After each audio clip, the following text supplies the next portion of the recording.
Hello hi అందరికీ welcome back to our YouTube channel. ఈ video చూడగానే మోతీచూర్ లడ్డు అనుకున్నారా అండి? అయితే మీరు పప్పులో కాలేసినట్టే. కానీ కాదు, గోధుమ రవ్వతో చేసిన లడ్డు. ఈ దీవాళికి తప్పకుండా మీ ఇంట్లో ఈ స్వీట్ రెసిపీని ట్రై చేయండి. దీనికోసం కడాయిలో 2 టేబుల్ స్పూన్ వరకు నెయ్యిని యాడ్ చేసుకోవాలి. ఆ తర్వాత 1 కప్పు వరకు గోధుమ రవ్వను తీసుకొని కాస్త బ్రౌన్ కలర్ వచ్చే వరకు వేయించుకున్న తర్వాత ఒక 2 గ్లాస్ వరకు వాటర్ని యాడ్ చేసుకోవాలి. ఇందులో ఈ గోధుమ రవ్వను ఉడికించుకోవాలి. ఉడికిన తర్వాత 1 కప్ షుగర్ని యాడ్ చేసుకోవాలి. ఆ తర్వాత ఈ గోధుమ రవ్వ అనేది చాలా జ్యూసీగా ఉంటుంది. పైనుంచి ఎల్లో ఫుడ్ కలర్ని యూజ్ చేస్తున్నాను నేను.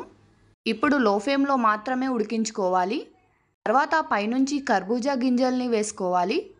చల్లారిన తర్వాత చేతికి నెయ్యి అప్లై చేసి లడ్డూల మాదిరిగా చుట్టేసుకుంటే సరిపోతుంది. చూసారుగా ఎంత ఈజీగా చేసుకున్నామో. దీవాళికి మీరు కూడా తప్పకుండా ట్రై చేయండి.